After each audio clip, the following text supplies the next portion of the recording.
Yo, what it do, y'all? It's your boy King Eric the Great, coming at y'all with another video. So I want to talk about the Brian Pillman Darkside of the Ring joint that dropped.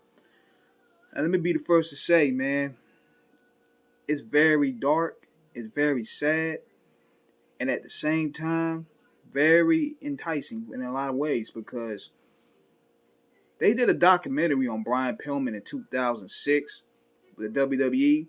That was dark within itself, but what did this joint here?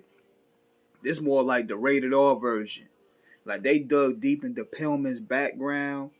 We get deep into his relationships. And we get deep into the layers of how his character became the loose cannon. Let me be the first to say, man, that Pillman had a rough life, man. I mean, started with the throat surgeries that he had. People didn't know if he was going to even live then. Then he overcompensated for everything. That's why he was so talkative. That's why he was so much of an assassin on the microphone, because he knew they told him he couldn't talk. He would never talk again. And somehow, through the grace of God, he was able to do that. Now, let me tell you all this, man. See, a lot of people are familiar with Brian in his last days, but let me tell you, man, he was one of the best high flyers in the 90s, man.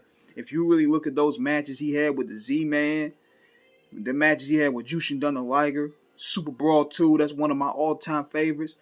Pillman was one of the best workers in the game, man. Before the loose cannon days, I might add. He was a vanilla babyface, but that dude can work. So, in 1993, when he's teamed up with Stone Cold, well, you know, at that time, Stunning Steve Austin, that's where things started really click for him as a character. The Hollywood Blondes, I mean, they were dope.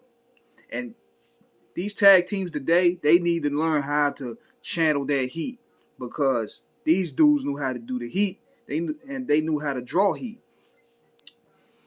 And they were one of the biggest draws of WCW. But see, at that time, you had a lot of player hating going on. You had a lot of locker room hating. Those guys got over quick, and I'm thinking it was either Ric Flair. It was either Ric Flair that halted they push. I think it was Flair, because if you look at the Flair for the Gold segment with Arn, Flair, Austin, and Pillman, they were tearing Arn and Flair up, bro. Pillman was tearing them up. I mean, they couldn't hang toe-to-toe with them dudes on the mic. So, I'm kind of thinking that they didn't really give their best in those matchups with the Hollywood Blondes. They felt the sort of way. I could tell, if you got the old Pillman documentary, look at that segment where they were guests on the Flair for the Gold, and you see how they went at Double A. They mocked them for their age. They mocked they were washed up. You could tell Flair and Arn didn't like that. So I think that's what happened. Flair, he had a lot of stroke at the time, and he halted their push, and they ended up splitting them up.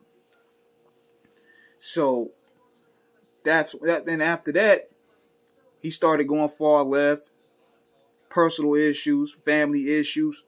Then he started developing the loose cannon persona.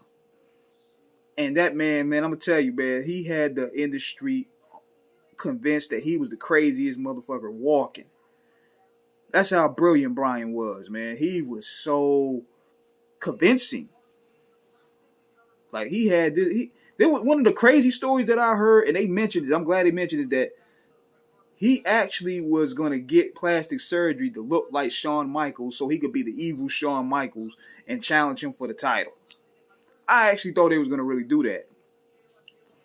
So I'm glad they kind of brought that up. But they brought up when he went to ECW, then he went up to they brought up with Kevin Sullivan, where he called him Booker Man and walked off during his match. The Bobby Heenan thing, which was funny. Then they brought up when he went to ECW and he wanted to take a piss in the ring. Pillman was on fire, man. Like, he was able to have the industry chasing him. But the sad part about it was the fact that when he got into that accident, man, that was a big blow. If you really seen that car, I'm surprised he lived. I'm surprised he survived another year. I'm surprised he was able to even walk. That's how crazy that was. If you look at that vehicle, man, and he wasn't the same sense. He wasn't the same at all psychologically. He wasn't the same as all physically.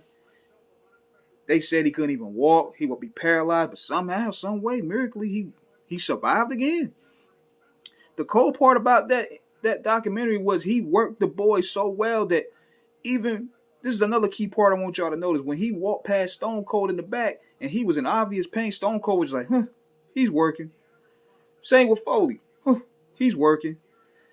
It was like he was that good. He fooled everybody to where everybody thought he was really crazy. He thought he was just acting. But that man was in pain, man. That man was in pain. And it was also sad seeing what his children went through. Especially what his son went through with his stepfather. And, oh my God, man. His baby mama, what's her name? Melanie Pillman, his ex-wife, fell off the cliff. Boy, that drugs will get to you, man. Straight up. I'm like, what did she smoke on? She smoked on an 8-ball before even the cameras aired? Like, good God.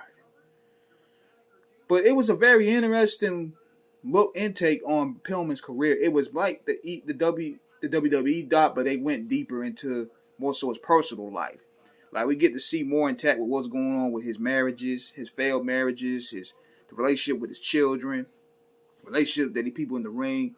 One thing I like about Jim Ross is a very vivid storyteller, and him and Brett have some of the sharpest minds I've ever seen, and he vividly told every story in regards to Pillman's life that he had in interactions with him, which was dope.